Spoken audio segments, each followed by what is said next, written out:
سورہ بقرہ کی آیت نمبر 197 ہے۔ اعوذ باللہ من الشیطان الرجیم، بسم اللہ الرحمن الرحیم۔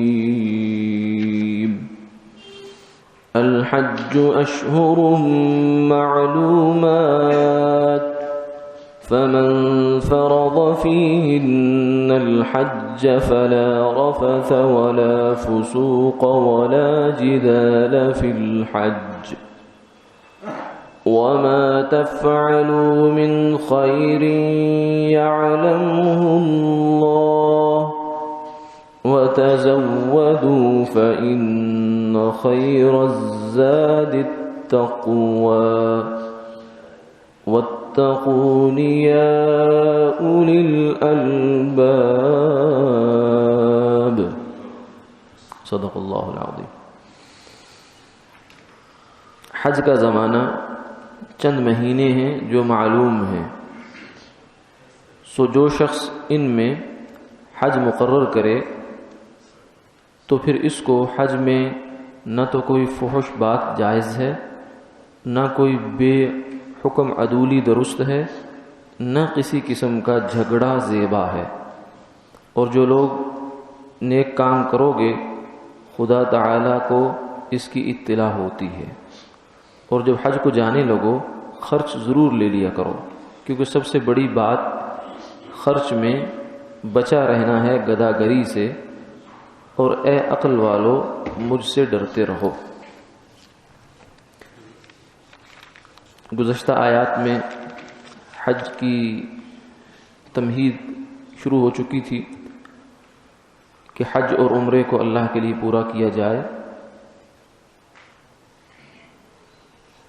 عمرہ کے کچھ احکامات اجمالاً ذکر کرنا ضروری معلوم ہوتا ہے، کیونکہ عمرہ کا کوئی وقت مقرر نہیں ہے، سال بھر میں ہو سکتا ہے سوائے حج کے دنوں کے۔ تو عمرہ دراصل 4 چیزوں کا نام ہے۔ اگر یہ 4 کام انسان نے کر لیے تو اس کا عمرہ ادا ہو گیا۔ جو بھی لوگ عمرے پر جاتے ہیں انہیں اس چیز کا خیال رکھنا چاہیے، یہ 4 کام بہر صورت وہ کریں۔ سب سے پہلے احرام، نمبر 2 طواف، نمبر 3 سعی بین الصفا والمروہ، نمبر 4 حلق یا قصر۔ احرام کا لغوی مطلب ہے حرام کرنا، پابند ہو جانا، اور شریعت کی اصطلاح میں احرام کا مطلب ہوتا ہے حج یا عمرہ، ان 2 میں سے کسی ایک کی نیت ہو اور آدمی تلبیہ پڑھے۔ دل میں نیت ہو کہ میں حج یا عمرہ کرنے جا رہا ہوں اور زبان سے تلبیہ پڑھ لے۔ تو تلبیہ یوں سمجھیں کہ یہ تکبیر تحریمہ ہوتی ہے، جیسے نماز میں ہم کھڑے ہوتے ہیں اللہ اکبر کہتے ہیں اور دل میں نیت ہوتی ہے کہ نماز پڑھنے لگا ہوں، تو اس کے بعد ہم ایک نماز کی حالت میں چلے جاتے ہیں۔ اس کے بعد کچھ پابندیاں ہماری جانب متوجہ ہو جاتی ہیں، قبلہ رخ رہنا ہے، ادھر ادھر نہیں دیکھنا، حرکتیں نہیں کرنی، اور جو کچھ کہا جا رہا ہے وہ آگے چلتے رہنا۔ تو تکبیر تحریمہ یہ بھی حرمت کا لفظ اس میں بھی ہے اور احرام اس میں بھی ہے، تو یہ گویا کہ حج یا عمرے پر جانے والے کی تکبیر تحریمہ ہوتی ہے۔ تو احرام کی حقیقت یہ ہے حج یا عمرے کی نیت سے تلبیہ پڑھنا، لبیک اللہم لبیک لا شریک لک لبیک۔ باقی رہی 2 چادریں، ہم عام طور سے ان کو احرام سمجھتے ہیں، جبکہ وہ احرام نہیں ہوتی، وہ احرام کی پابندی کی ایک علامت ہوتی ہیں، کیونکہ جو ہی ہم احرام کی حالت میں چلے جاتے ہیں تو ہماری جانب پہلی جو پابندی متوجہ ہوتی ہے وہ یہ ہوتی ہے کہ مرد سلے ہوئے کپڑے اتارتے، یعنی ایسا کپڑا جو جسم کی ساخت پر، حیت پر، شیپ پر سلا ہوا ہے، اس کپڑے کو نہیں پہن سکتے۔ پہنیں گے تو پھر آگے جزا بنے گی، اس پر سزا بنے گی اس پر۔ تو وہ اس لیے احرام کی چادریں پہلے ہی بدل لی جاتی ہیں، تلبیہ کہنے سے پہلے احرام کی چادریں بدل لی جاتی ہیں، تاکہ جو ہی ہم احرام میں شفٹ ہوں، منتقل ہوں، تو اس سے پہلے ہم اس کی تیاری کر چکے ہوں۔ تو گویا چادریں تیاری کا نام ہوتا ہے، چادریں احرام نہیں ہوتی۔ اس لیے چادر بدلی بھی جا سکتی ہے، گندی ہو جائے تو دھوئی بھی جا سکتی ہے، اور اگر ویسے کوئی اس پہ نجاست لگ جائے تو احرام میں کوئی فرق نہیں پڑتا، ٹھیک ہے، غسل کی حاجت ہوتی ہے سوتے وقت، تو اس سے احرام پہ کوئی اثر نہیں پڑتا۔ تو احرام اس کا نام ہے کہ تلبیہ کہنا حج یا عمرے کی نیت سے کہہ لیا تو ایک کام تو ہو گیا۔ اور جب ہم یہاں سے مکہ مکرمہ جا رہے ہوتے ہیں پاکستان سے، تو جدہ جاتے ہیں، تو احرام کچھ حدود ہیں جو میقات جسے کہتے ہیں، ان کے آنے سے پہلے ان کو کراس کرنے سے پہلے احرام باندھنا ضروری ہے، یہ تلبیہ نیت ضروری ہے۔ تو وہ چونکہ جدہ اگر جائیں تو وہ میقات بیچ میں پڑتی ہے، تو اس لیے ہمارے یہاں پاکستانی جو حجاج ہوتے ہیں یا عمرے والے ساتھی ہوتے ہیں، تو ان کے لیے یہ حکم ہے کہ وہ بس یہاں سے جب ہوائی جہاز میں بیٹھ جائیں تسلی سے کچھ کھا پی لیں، اس کے بعد بس اب جا کے اترنا ہی ہے تو تلبیہ پڑھنا شروع کر دیں، یعنی احرام شروع کر لیں اپنا، تاکہ ایسا نہ ہو کہ وہ وہاں آنکھ لگ جائے سو جائیں تو کیا خبر کہ میقات گزر جائے اور ہم نے احرام ہی نہ باندھا ہو۔ تو یہ ذہن میں رہے کہ احرام صرف چادروں کا نام نہیں ہے، وہ نیت اور تلبیہ ہے، تکبیر تحریمہ کی طرح۔ تو ایک کام تو ہو گیا، اب دوسرا کام پھر جا کر بیت اللہ کا طواف ہوتا ہے۔ طواف، ہر وہ طواف جس کے اندر جو ہے وہ اس کے بعد سعی ہوتی ہو، اس طواف میں اجتباء ہوتا ہے، یعنی دایاں کندھا ننگا کیا جاتا ہے اور چادر کو نیچے سے نکال کر اس طرف ڈال لیا جاتا ہے۔ تو یہ اس موقع پہ جا کر ہوتا ہے۔ بہت سے ساتھی جو ہیں احرام میں وہ یہیں سے دایاں کندھا ننگا کر لیتے ہیں، وہ سمجھتے ہیں یہ بھی کوئی احرام کی پابندی ہے۔ نہیں، ایسا کوئی نہیں ہے، اس کی وہاں جا کر جب طواف سٹارٹ ہوگا اس وقت یہ ہوتی ہے، اور وہ بھی ہر طواف میں ہے، اس طواف میں جس کے بعد سعی ہوگی، ایک یہ ہوگا، تو اس کے بعد 7 پھیرے ہوتے ہیں بیت اللہ کے، جس کے بعد طواف پورا ہو جاتا ہے۔ طواف پورا ہوتا ہے، اس کے بعد 2 رکعت نفل ہوتے ہیں جو واجب ہیں، مکروہ وقت کے علاوہ، جن اوقات میں نفل پڑھنا منع ہے ان میں نہیں، ان میں پھر اس وقت کو چھوڑ کر مؤخر کیے جائیں گے، نفل دوسرے وقت میں پڑھے جائیں گے۔ 2 کام ہو گئے، اس کے بعد پھر سعی ہوتی ہے، صفا مروہ کے درمیان پھیرے لگانا، چکر لگانا، یہ سعی ہوتی ہے، 7 چکر اس سے پورے ہو جاتے ہیں اس کے اندر، اور 3 کام ہو گئے۔ چوتھا کام پھر حلق، سر منڈوانا رہ جاتا ہے۔ تو یہ 4 کام آدمی کر لے تو اس کا عمرہ پورا، فرائض اور واجبات اس کے پورے ہو جاتے ہیں۔ باقی کچھ مستحبات ہوتے ہیں کہ اس موقع پر یہ دعا پڑھو، یہ کرو، اس طرح کرو، وہ کرو، یہ مستحبات ہیں، تو وہ اگر نہ بھی ہوں تو فرض پورا ہو جاتا ہے۔ بعض دفعہ ایسا ہوتا ہے کہ آدمی مستحب چیز کے چکر میں پڑھ کر اصل فرض سے رہ جاتا ہے، تو بالخصوص جو پہلا سفر ہو حرمین کا، اس میں تو کوشش کریں کہ فرض بس پورے ہوں، فرض کوئی نہ چھوٹے، یعنی جو ضروری کام ہے، باقی مستحبات تو پھر چلتے رہتے ہیں۔ تو عمرے کی یہ حقیقت ہے، اور احرام کی کچھ پابندیاں ہوتی ہیں۔ تو باقی رہا حج کا پھر مرحلہ جو آتا ہے وہ جا کر وہاں آئے گا 7-8 ذو الحج کو، کہ وہاں سے احرام دوبارہ باندھیں گے اور مینا کو چلے جائیں گے، مینا میں قیام ہوگا، پھر وہاں سے آگے عرفات، پھر مزدلفہ، پھر جو ہے دوبارہ واپس مینا میں آئیں گے، اور پھر قربانی، کنکریاں، یہ افعال ہوتے ہیں، اور اس سے حج بھی پورا ہو جاتا ہے۔ مجلس کی بات کر لیتے ہیں۔ تو آج کی جو آیات ہیں اس کے اندر یہ حکم فرمایا کہ الحج اشہر معلومات، کہ حج کے نشست کی بات کر لیں گے۔ حج جو ہے اس کے چند مہینے معلوم ہوتے ہیں، تو اس سے مراد ہے شوال، ذوالقعدہ، ذوالحج۔ رمضان جو ہی ختم ہوتا ہے، عید آتی ہے، عید کا دن جو ہوتا ہے یہ رمضان کا دن نہیں ہوتا، یہ شوال کا پہلا دن ہوتا ہے۔ تو اس کے بعد پورا مہینہ شوال ہے، پھر ذوالقعدہ ہے، پھر ذوالحج ہے۔ ذوالحج کے 10 دن، یہ 2 مہینے پورے اور 10 دن ذوالحج کے، یہ اسے اشہر حج کہا جاتا ہے۔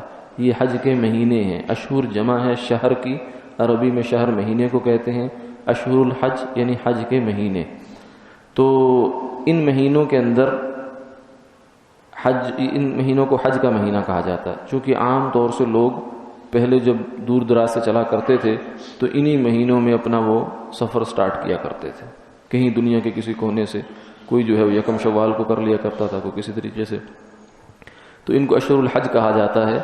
حج کے وجوب کے لیے یہ زمانہ بھی شمار ہوتا ہے، یعنی اگر کوئی بندہ یہ دیکھنا چاہتا ہے کہ میرے اوپر حج فرض ہے یا نہیں ہے تو اس کو دیکھنا یہ ہوگا کہ حج کے دنوں میں اس کے پاس اتنی رقم موجود ہے کہ جس سے وہ جا بھی سکتا ہے، وہاں قیام بھی کر سکتا ہے، واپس بھی آ سکتا ہے، اور اس کے واپس آنے تک جن لوگوں کا خرچہ اور کفالت اس کے ذمے ہے ان کا پیچھے سے خرچہ بھی چل سکتا ہے۔ یہ 4 کام، جانا، وہاں کا قیام، واپس آنا، اور واپس آنے اور جانے تک کے درمیان میں جن لوگوں کا خرچہ اس کے ذمے ہے ان کا خرچہ چلتا رہے۔ یہ ضروری ہے حج کی فرضیت کے لیے۔ پہلے تو یہ ہوتا تھا ان مہینوں میں، جن مہینوں میں عام طور سے لوگ نکلا کرتے تھے، لیکن اب جب سے ہوائی ترتیب سفر کی بنی ہے اور حج کی جو تیاری اور یہ چیزیں ہیں، یہ ذرا تھوڑی سی اس میں تبدیلی آئی ہے کہ اب جو حج کی تیاری ہے وہ بہت پہلے شروع ہوتی ہے۔ اس دفعہ تو بلکہ اور ہی ایڈوانس کر دی سرکار نے۔ خیر، تو جس وقت حج کی درخواستیں جاری ہوتی ہیں اس وقت سے گویا کہ حج کا فجوب کا زمانہ شروع ہو جاتا ہے۔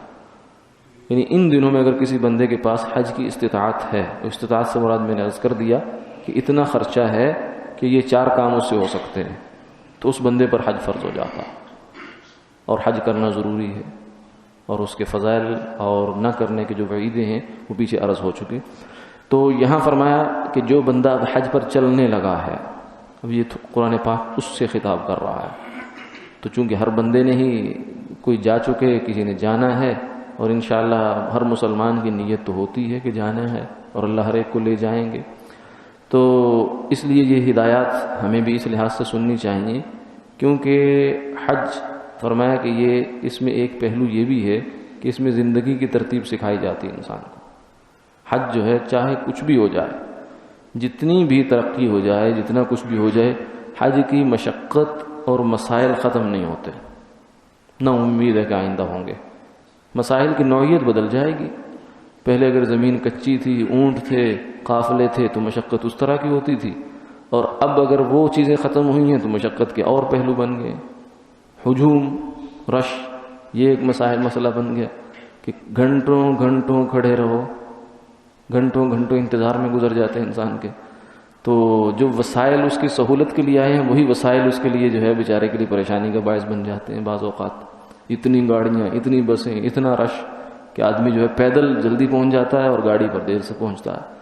تو اس لیے حج کے سفر میں مشقت یہ رہتی ہے، تو اس لیے حاجی کو قرآن پاک نے یہاں متوجہ کیا کہ جو بندہ حج کے سفر پر جا رہا ہے فلا رفث، وہ سب سے پہلا کام یہ کرے لا رفث، اپنی زبان پر قابو پائے، کوئی بے حیائی کی بات نہیں کرے گا زبان سے بھی۔ یعنی جب احرام باندھ لیا، احرام باندھنے کے بعد شہوت والی کوئی بات کرنا، خواہش نفس والی کوئی بات کرنا، یہ بھی منع ہے۔ اگر اس کی اہلیہ اس کے ساتھ ہے تو اس کو جو ہے اس نیت سے چھونا، ہاتھ لگانا، یہ بھی منع ہے اس کے لیے احرام کی حالت میں۔ تو یہ ایک تو یہ پابندی ہے، اور ویسے جو کوئی بد زبانی ہے، بد کلامی ہے، یہ تو منع ہے ہی ہے۔ ولا فسوق، اور نہ کوئی عمل ایسا ہو۔ کیوں؟ اس لیے کہ اب احرام باندھنے کے بعد اس بندے کی حیثیت بدل گئی ہے، اب اس کی جو عمل ہیں وہ نیک عمل بھی کئی گنا کے ساتھ ملٹی پلائی ہو رہا ہے، ضرب کھا رہا ہے، اور جو برائی ہے تو وہ بھی پھر اسی لحاظ سے ہوگی۔ سیدنا عمر رضی اللہ تعالیٰ عنہ فرماتے ہیں کہ میں مکہ مکرمہ میں یعنی حرم کے اندر گناہ کروں ایک، یہ اس سے بہتر ہے کہ میں اس سے باہر جا کر 70 گناہ کروں۔ یہ ایک تمثیل ہے ہمارے سمجھانے کے لیے، ورنہ وہ لوگ تو اللہ اکبر۔ سیدنا عمر رضی اللہ تعالیٰ عنہ فرمایا کہ اللہ کا شکر ہے کہ میں جب سے مسلمان ہوا ہوں بائیں کندھے کے فرشتے کو کچھ لکھنے کا موقع نہیں دیا۔ حضرت عمر کا قول یہ، جب سے مسلمان ہوا ہوں بائیں کندھے کے فرشتے کو کچھ لکھنے کا موقع نہیں دیا۔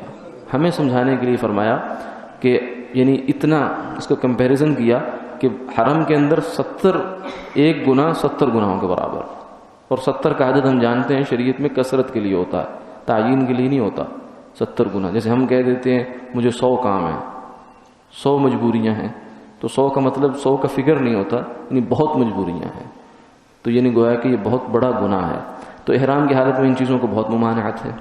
اور آگے پھر فرمایا ولا جدال فی الحج، حج میں جھگڑا نہیں ہے. یہ وہ نازک پوائنٹ ہے کہ جو دکھتی رگ ہوتی ہے حاجی کی، بالخصوص حج کے دنوں میں. حج کے دنوں میں ویسے تو آدمی چلتا ہے، ویسے سفر ویسے ایک بہت مشقت کی چیز ہوتی ہے. السفر، سفر کہتے ہیں کھلنا. تو سفر کو سفر کہنے کی ایک وجہ یہ بھی ہے کہ اس میں آدمی کھل جاتا ہے. السفر یسفر عن اخلاق المرء، سفر انسان کے اخلاق سے پردہ ہٹاتا ہے. حضر میں وہ بہت ساری چیزیں اپنے اندر چھپا کے رکھتا ہے، ماحول اس کے اندر چھپا رہتا ہے، لیکن سفر میں جو ہی وہ نکلتا ہے تو اس کے بہت سارے بندھن جو ہیں وہ ڈھیلے ہو جاتے ہیں. تو ایک تو سفر بذات خود ایسی چیز ہے. سیدنا عبداللہ بن عمر رضی اللہ تعالیٰ عنہ کے بارے میں غالباً آتا ہے کہ ان کے سامنے کسی صاحب کا تذکرہ ہوا تو کسی نے بڑی تعدیل کی کہ بہت اچھا آدمی ہے. تو حضرت اس سے پوچھا کیا تم نے اس کے ساتھ کوئی سفر کیا ہے؟ کہ نہیں. تو پھر کیسے کہہ سکتے ہو کہ اچھا آدمی ہے؟ سفر کرو تو پھر پتہ چلے گا کہ کیسا آدمی ہے. تو سفر خود ایک مشقت ہے. پھر بالخصوص حج کے یہ جو بالخصوص اب تو جو یہاں کے سفر کی مشقت ہے وہ تقریباً ختم ہو گئی، یہاں سے جانے کی وہاں سے آنے کی، ورنہ اس سفر میں بہت کچھ ہوتا تھا. لیکن اب وہاں کے جو 5 دن ہوتے ہیں حج کے، اس میں بڑا مسئلہ ہے. قدم قدم پر آدمی کی برداشت کا امتحان ہے، صبر کا امتحان ہے. جو بندہ اس سفر میں جلدی مچاتا ہے یا غصہ کرتا ہے وہ بیچارہ بہت پریشان ہوتا ہے، بہت پریشان ہوتا ہے. اسے قدم قدم پر ایسی چیزیں ملیں گی. اس لیے ایک بزرگوں سے پوچھا کہ حج کے سفر پر جا رہے ہیں، کوئی نصیحت فرمائے. تو فرمایا کہ اپنے ساتھیوں سے یہ کہو کہ غصہ اور جلدی یہ دونوں چیزیں یہاں چھوڑ کر جائیں. غصہ اور جلدی، کیونکہ جلدی کرو گے تو خود پریشان ہوگے. وہاں تو جو کچھ ہو رہا ہے وہ اپنی ترتیب سے ہوگا. اگر آپ ایک لائن میں لگے ہوئے ہیں، گاڑی نہیں چل رہی، آپ تل ملاتے رہیں، کچھ بھی کرتے رہیں، صلواتیں دیتے رہیں، کوستے رہیں، الجھتے رہیں، تو اس سے گاڑی نہیں تیز تو نہیں ہو جانا. وہ تو اپنی سپیڈ سے چل رہی ہے، چلے گی، آپ کو ہی برداشت کرنا ہے. اور باقی غصہ جو ہے وہ تو ویسے ہی منع ہے، کہیں بھی منع ہے. پھر اس موقع پر کیونکہ جب حاجی حج سفر گھر سے نکلتا ہے، وہاں پہنچتا ہے، عرفات میں پہنچا، مینا میں پہنچا، تو نیکیوں کے ڈھیر کما چکا ہوتا ہے. کیونکہ عرفات میں فرمایا شیطان کی وہ بری حالت ہوتی ہے جو کبھی نہیں ہوتی اس کی، کہ کتنی مغفرت کتنی رحمت اللہ تعالیٰ کی حاجیوں پر نازل ہو رہی ہوتی ہے.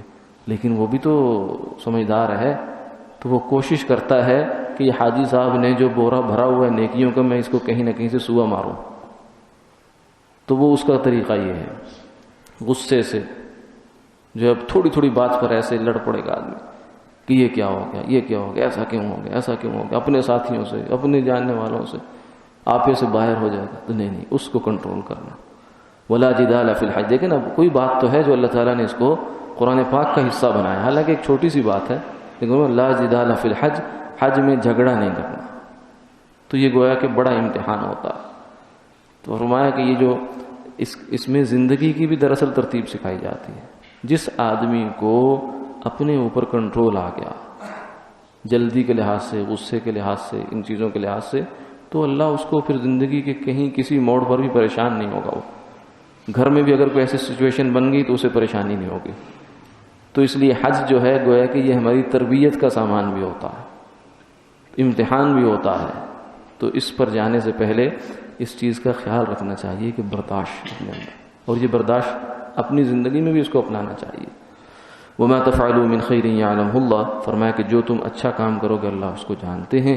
پھر آگے فرمایا وتزودوا، جہاں سے جاتے ہوئے توشہ لے لیا کرو. یمن کے کچھ حجاج ہوتے تھے کہ جو بغیر توشے کے چل پڑا کرتے تھے، لیکن پھر وہاں جا کے بیچارے مانگا کرتے تھے لوگوں سے، لوگوں کو بھی پریشان کرتے، خود بھی پریشان ہوتے ہیں. تو اس کی بجائے فرمایا کہ یہ توکل نہیں ہے، یہ تعقل ہے. توکل کا مطلب ہوتا ہے اللہ پر بھروسہ کرنا. تعقل کا مطلب ہوتا ہے کسی سے کھانا لے کر. تو توکل تو وہ ہوتا ہے جب انسان کے اللہ کے اتنا تعلق ہو جائے کہ اسے کہیں سے کچھ ملے نہ ملے اسے کوئی ٹینشن نہ ہو، الجھن پریشانی نہ ہو. تو یہ کیا ہوا کہ توکل کیا اور اگلے کے سر ہو گئے جا کر. یہ توکل نہیں ہے. وتزودوا، اس لیے فرمایا کہ توشہ لے لیا کرو. فإن خیر الزاد التقوی. جتنا اچھا توشہ لے کر جاؤ گے اتنے محتاج نہیں ہوگے تم. اور بلکہ اس نیت سے بھی لے جانا چاہیے کہ وہاں کسی کی اگر ضرورت پڑ جائے تو اس کے بھی کام آ جائے. واتقون یا اولی الالباب، فرمایا کہ مجھ سے ڈرو اے عقل والو. یعنی گویا کہ یہ احکامات جو ہیں یہ اللہ کے احکامات ہیں اور اللہ نے ہمیں دیے ہیں، اور ان احکامات میں ہماری ہی بہبود ہے، فلاح ہے، خیر ہے، اور ہمارے ساتھ اللہ کی جانب سے ہمدردی ہے. اللہ عمل کی توفیق عطا فرمائے. جی فرمائیے.